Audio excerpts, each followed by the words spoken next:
전혀 새로운 공동체. 사도행전 2장 42부터 47절. 그들이 사도의 가르침을 받아 서로 교제하고 떡을 떼며 오로지 기도하기를 힘쓰니라. 사람마다 두려워하는데 사도들로 말미암아 기사와 표적이 많이 나타나니 믿는 사람이 다 함께 있어 모든 물건을 서로 통용하고 또 재산과 소유를 팔아 각 사람의 필요를 따라 나눠주며 날마다 마음을 같이하여 성전에 모이기를 힘쓰고 집에서 떡을 떼며 기쁨과 순전한 마음으로 음식을 먹고 하나님을 찬미하며 또 온 백성에게 칭송을 받으니 주께서 구원받는 사람을 날마다 더하게 하시니라. 초대교회는 성령으로 한몸된 교회였습니다. 철저하게 성령에 붙들린 공동체, 하나님의 통치 아래 운영되는 하나님 나라 공동체였습니다. 예수님이 온전히 드러내신 하나님의 뜻을 성령으로 이루어가는 새로운 공동체가 만들어진 것입니다. 초대교회는 건강하게 부흥하고 성장해 나갔습니다.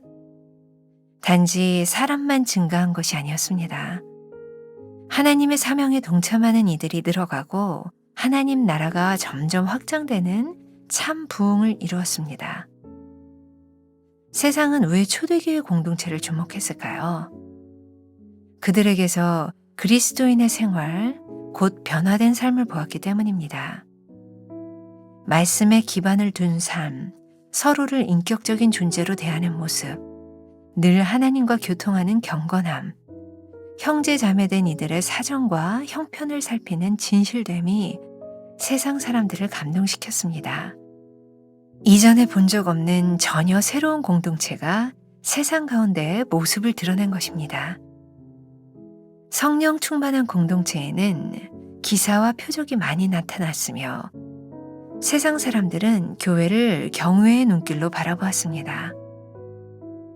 세상이 초대교회를 칭송했습니다. 오늘날 깎일 대로 깎인 교회의 위신과 비교되는 모습입니다. 세상은 그들의 건물이나 재정, 인원이나 유력자를 주목한 것이 아닙니다. 그들 안에서 일어난 놀라운 일들과 변화에 주목했습니다. 기독교가 로마 제국에서 공인되기까지 기독교 인구는 전체의 10%를 넘지 않았습니다. 그럼에도 그들은 가장 신실한 사람들로 인정받으며 선한 영향을 끼쳤습니다. 하나님을 진정으로 예배하며 삶 속에서 신실한 예배자로 살아가는 것이 교회의 본질입니다. 나와 우리 공동체는 어떤 교회입니까? 우리는 모여서 무엇을 하고 있습니까? 예수님의 사명과 얼마만큼 닮아 있습니까?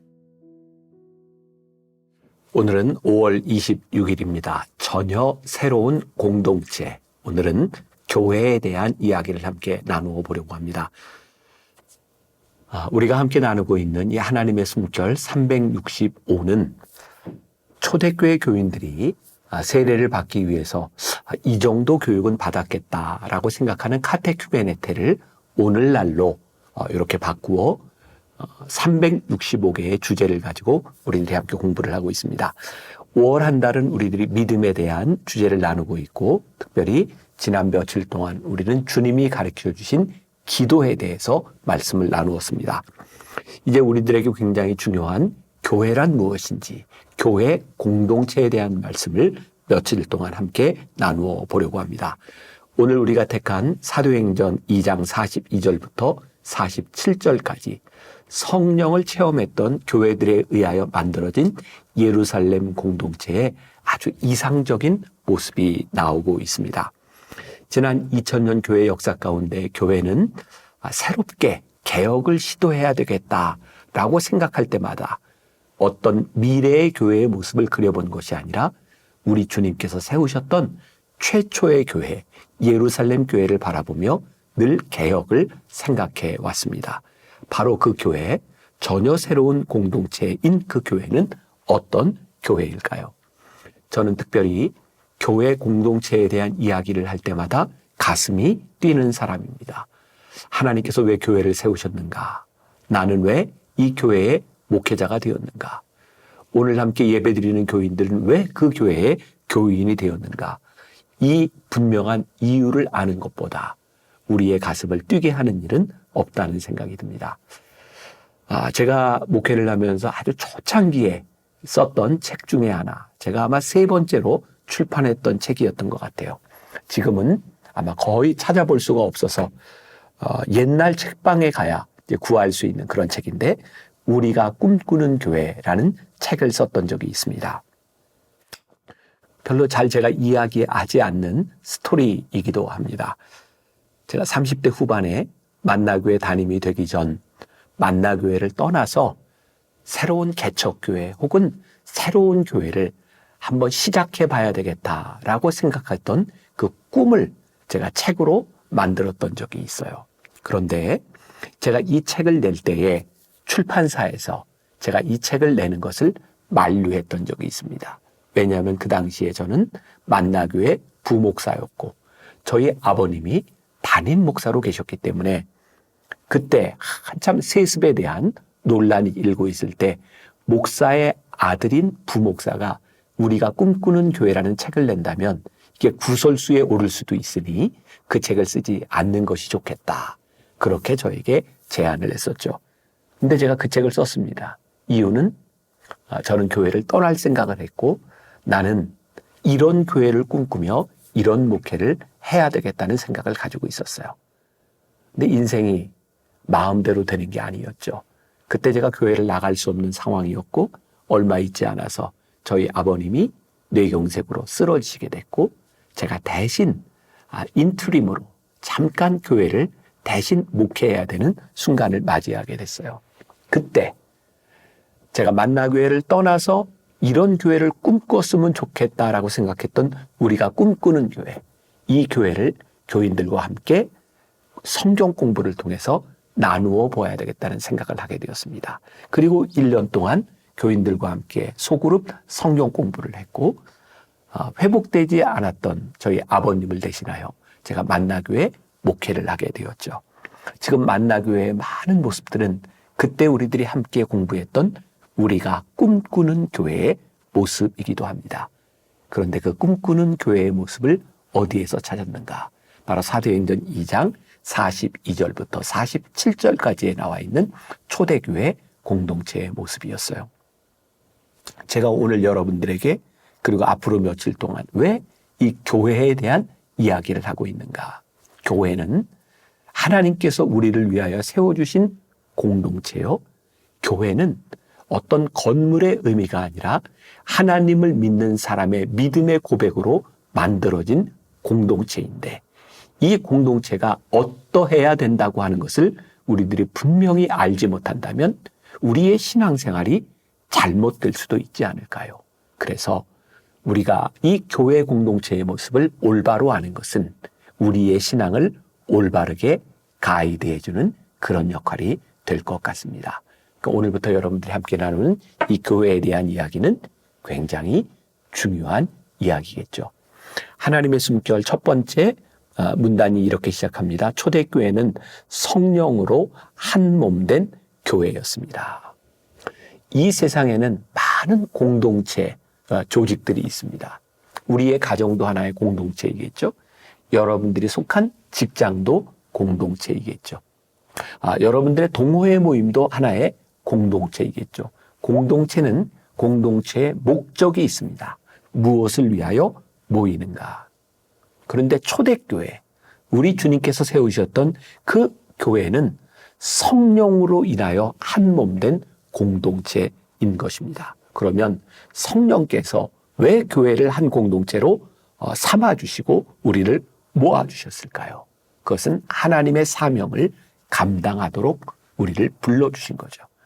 그래서 우리는 교회를 생각할 때마다 그런 물음을 물어야 되는 거예요. 우리 교회 공동체에 주신 하나님의 사명은 무엇인가요? 이 물음을 묻지 않는다면 교회도 일반 사회에 있는 그런 공동체와 다를 바가 없을 거예요. 교회가 교회인 것은 성령께서 우리를 하나의 공동체로 삼아주셔서 어떤 사명을 주셨는가를 생각할 때 교회인 것이죠. 그런데 이 초대교회 공동체, 사도행전 2장 42절부터 47절까지에 나와 있는 이 공동체를 성경은 우리들에게 어떻게 증언하고 있냐면 세상 사람들이 이 교회를 주목해 보았다라고 되어 있어요. 하나님을 예배했던 이 교회를 백성들이 칭송했다. 여기에서 백성들이란 교회 안의 공동체가 아니라 교회 밖에 있는 하나님을 믿지 않는 사람들이었어요. 왜 그들은 교회 공동체를 주목해 보기 시작했을까요? 왜 그들은 교회를 칭송했을까요? 이유가 분명한데 그것은 예수를 믿는 사람들의 변화된 모습을 보았기 때문이죠. 사도행전 2장 42절부터 나오는 그 사람들의 공동체는 그 당시 예루살렘 당시에 살고 있던 세상의 공동체와 전혀 다른 새로운 공동체였어요. 우리 교회가, 여러분들의 교회가 이 세상의 눈길을 끌고 세상이 우리들에게 관심을 가지기 위해서는 세상과 다른 어떤 모습이 필요한 거죠. 다른 가치관, 다른 삶의 가치관, 변화된 모습, 이것이 우리들에게 보여주고 있는가. 우리들은 흔히 성령 충만하다는 것을 잘못 이해할 때가 종종 있는 것 같아요. 야, 내가 성령 충만해. 하나님이 나를 부르셨어. 그래서 우리들이 가지고 있는 확신을 가지고 우리들이 살아가는데 세상 사람들이 이 성령 충만한 우리들의 모습을 바라보면서 무례하다라고 생각한다면 조금 잘못될 수 있다는 생각을 요즘 종종 하게 됩니다. 우리가 성령 충만하다는 것이 우리들이 하나님을 믿지 않는 사람에게 무례해도 좋다라고 하는 것을 의미하는 것이 아니죠. 풀러신학교의 총장을 지낸 리처드 마우라고 하는 교수는 무례한 기독교라는 책에서 이런 말을 합니다. 우리가 가지고 있는 확신으로 인하여 다른 사람에게 무례할 필요는 없다. 저 굉장히 중요한 이야기라는 생각을 하거든요. 하나님께서 우리를 성령의 공동체로 모아주신 이 확신, 이것이 단순히 사람들에게 무례한 공동체로 비춰지는 것이 아니라 이 세상 사람들이 이 교회 공동체를 바라보며 변화된 모습, 다른 가치관을 가지고 있는 우리의 모습에 매력적인 삶을, 매력적인 모습을 보여줄 수 있도록 해야 교회인 것이죠. 그래서 하나님의 숨결 세 번째 문단에 보면 이렇게 되어 있어요. 세상이 초대교회를 칭송했습니다. 초대교회를 지나서 380년 교회가 로마 제국에서 기독교의 국교로 인정될 때까지 기독교는 그 로마 사회에서 10%가 되지 않는 그런 아주 작은 공동체였어요. 그런데 로마 시대의 교회는 아주 강력한 힘을 가지고 있었어요.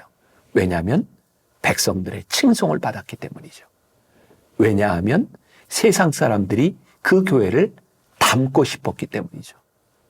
조금 과한 예가 될지 모르지만 요즘 아이돌 스타들을 바라보면서 세상의 셀럽들을 바라보면서 야, 우리도 저렇게 닮고 싶고 야, 저 사람이 있는 곳에 우리가 가고 싶다라는 팬덤이 형성되었던 것처럼 교회를 바라보며 사람들이 그렇게 생각했던 거죠. 이야, 우리도 한번 저기에 가고 싶다. 저 사람들을 보고 싶다. 그것이 전혀 새로운 공동체의 모습이었어요. 오늘 말씀 묵상을 하는 저와 여러분들에게 그런 도전이 되었으면 좋겠습니다. 우리 교회, 내가 몸담고 있는 우리 교회 공동체, 이 교회 공동체는 전혀 새로운 공동체인가? 우리들은 이 공동체에서 변화된 모습을 세상에 보여주고 있는가? 그리고 이 교회 공동체가 세상으로부터 칭송을 받고 있는가? 오늘 하루는 교회를 생각하는 그런 날. 우리 한 사람 한 사람을 교회로 부르신 우리의 몸인 교회는 어떤 모습인가를 이렇게 묵상할 수 있는 하루가 되었으면 좋겠습니다. 기도하겠습니다. 하나님께서 우리를 교회로 부르셨고 하나님께서 이 땅 위에 교회를 세워주셨습니다.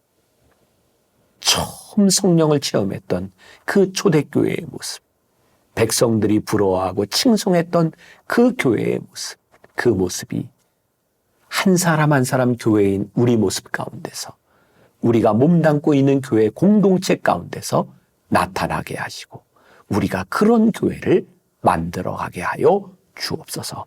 예수님의 이름으로 기도했습니다. 아멘.